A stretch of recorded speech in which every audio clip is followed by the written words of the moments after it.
Hi guys, இன்னைக்கு நம்ம எதை பற்றி பேச போகிறோம் அப்படின்னு சொல்லிட்டு பார்த்தீங்கன்னா, இது வந்து ஜனவரி 15ஆம் தேதி கேரளாவில் நடந்த ஒரு விஷயம். பட் இதை பற்றி நான் ஏன் இன்னைக்கு பேசுகிறேன் அப்படின்னு சொல்லிட்டா, இன்னைக்கு தமிழ்நாட்டில் ஒரு செட் ஆஃப் பீப்புள்ஸ் இருக்காங்க. வாழை, விடுதலை 2 இந்த மாதிரி படங்கள்லாம் வந்தப்போ தமிழ்நாட்டில் ஜாதி பிரச்சனைகள் அப்படின்றது ரொம்பவே குறைஞ்சிட்டு வருது. பட் அவனுங்க ஜாதியில் நடந்த ஒரு விஷயத்தை ப்ரமோட் பண்ணுறதுக்காக நசுக்கிட்டாங்க, ஒதுக்கிட்டாங்க, பிசுக்கிட்டாங்கன்னு சொல்லிட்டு படம் எடுத்துட்டு இருக்காங்க அப்படின்னு சொல்லிட்டு ஜாதி படங்கள் எடுக்காது அப்படின்னு சொல்லிட்டு ஒரு கூட்டம் சுற்றிட்டு இருக்குது. அவங்களுக்காக தான் இந்த விஷயம். அதாவது இந்தியாவுக்குள்ளேயே பெருசாக பேசப்படாத ஒரு ஒடுக்குமுறை அப்படின்னு பார்த்தீங்கன்னா அது ரேசிசம் தான். அதாவது கலர் டோன் அடிப்படையில் நம்மளை வந்து ஒடுக்கப்படாத ஒரு விஷயம். பட் ஆனால் அதனால ஒரு 15 வயசு ஜஸ்ட் 9th ஸ்டாண்டர்ட் படிக்கக்கூடிய ஒரு பையனோட உயிர் போயிருக்கு.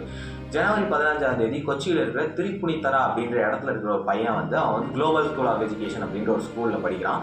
அந்த பையன் வந்து அன்னைக்கு ஸ்கூல் விட்டு வந்து 1 மணி நேரத்தில் அவனுடைய ஃப்ளாட்டில் 26வது மாடியிலேருந்து குதிச்சு செத்துறான். இதுக்கான காரணம் என்ன அப்படின்னு சொல்லிட்டு அவங்க அப்பா அம்மா வந்து அவனுடைய கிளாஸ்மேட்ஸ், அவனோட ஃப்ரெண்ட்ஸ் எல்லாருக்கிட்டையும் விசாரிச்சுட்டு இருக்காங்க. அதே மாதிரி அவனுடைய ஃபோனையும் எடுத்து பார்க்குறாங்க. அதில் அவங்களுக்கு நிறைய விஷயங்கள் தேவைப்படுது. அவனுக்கு வந்து நிறைய மெசேஜஸை பார்க்குறாங்க. எஸ்பெஷலி அவனை வந்து பயங்கரமாக புள்ளி பண்ணியிருக்காங்க. அதாவது அவன் ஸ்கூல்லேயே அவன் கிளாஸ்லேயே இருக்கக்கூடிய ஒரு செட் ஆஃப் பீப்புள்ஸ், ஒரு கேங் ஆஃப் ஸ்டூடெண்ட்ஸ் வந்து அவனை பயங்கரமாக புள்ளி பண்ணியிருக்காங்க.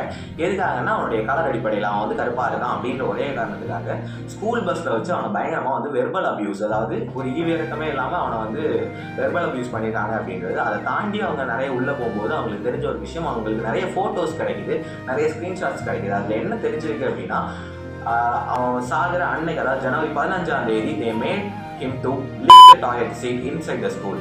ஸ்கூலுக்குள்ளே இருக்கிற டாய்லெட் சீட்டை வந்து லிக் பண்ணியிருக்காங்க. அதே மாதிரி அவன் வந்து டாய்லெட்டுக்குள்ளே அவன் தலையை விட்டு ஃப்ளஷ் பண்ணுற மாதிரி ஒரு பயங்கரமான கொடுமைகளை பண்ணியிருக்காங்க. அண்ட் அவன் இறந்துட்டான் அப்படின்ற நியூஸ் வெளியில் வர முன்னாடியே த ஃபக்கிங் நிகா டைட் அப்படின்னு சொல்லிட்டு அவங்க வந்து அவங்க இறப்பையே பயங்கரமாக வந்து செலிப்ரேட் பண்ணியிருக்காங்க. அவங்க இறந்ததுக்கு அப்புறமா அவங்க எந்த ஒரு ஆட்சேபனையும் எந்த ஒரு விஷயத்தையும் காட்டிக்கல அப்படின்ட்டு தான் அவங்க அம்மா சொல்கிறாங்க. இதை பற்றி அவங்க அம்மா வந்து போலீஸ் கேஸ் கொடுத்ததுக்கப்புறம் அந்த ஸ்கூலில் போய் கேட்கும்போது அந்த ஸ்கூல் வந்து சொன்ன ஒரு பதில், இதை நான் வந்து போலீஸ் கிட்ட சொல்லிட்டோம், நீங்கள் அங்கேயே எடுத்துக்கோங்க, எங்ககிட்ட வராதிங்க அப்படின்ற ஒரு விஷயம். அவங்க அம்மா சொல்ற ஒரு விஷயம் என்ன அப்படின்னா, அவங்க அம்மா பேர் ராஜனா பிஎம். அவங்க அம்மா சொல்ற ஒரு விஷயம் என்னன்னா, ஸ்கூல் வந்து இதை வந்து மறைக்க தான் பார்க்குறாங்க, எனக்கு இது மேலே பயங்கரமான டவுட் இருக்குது அப்படின்னு சொல்லிட்டு அவங்க வந்து சிஎம்க்கும் டிஜிபிக்கும் லெட்டர் எழுதி இதை வந்து வெளியிட்டிருக்காங்க. ஸோ இதனால February 4ஆம் தேதி ஸ்டூடெண்ட்ஸ் யூனியன் வந்து பயங்கரமான ஒரு ப்ரொடெஸ்ட் இறங்கியிருக்காங்க. அவனோட ஜஸ்டிஸ் இன்னைக்கு வந்து ஸ்கூலில் நடக்கிற பொண்ணுங்களுக்கு நடக்கிற ஹராஸ்மெண்ட்ஸை பற்றி பேசும்போது நம்ம எல்லாருமே இருக்கோம், அவங்களுக்காக நம்ம எல்லாருமே குரல் கொடுக்குறோம்.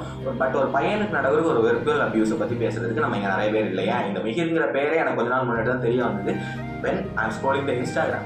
ஸோ இதனால தான் இந்த மாதிரி நிறைய விஷயங்களை பற்றி நம்ம பேசணும். இனிமேல் இது மாதிரி ஒருத்தனுக்கு நடக்காமல் இருக்கும். நம்ம இன்னைக்கு அவனுக்கு என்ன தண்டனை கொடுத்தாலும், நம்ம இந்திய அரசமைப்பு சட்டத்தில் என்ன பெரிய தண்டனை இருக்க போகுதுன்னு எனக்கு தெரியல. பட் என்ன தண்டனை கொடுத்தாலும் இது நடந்தது தான், போனது ஒரு உயிர் போனது தான். பட் இனிமேல் இப்படி யாரும் நடக்கக்கூடாது.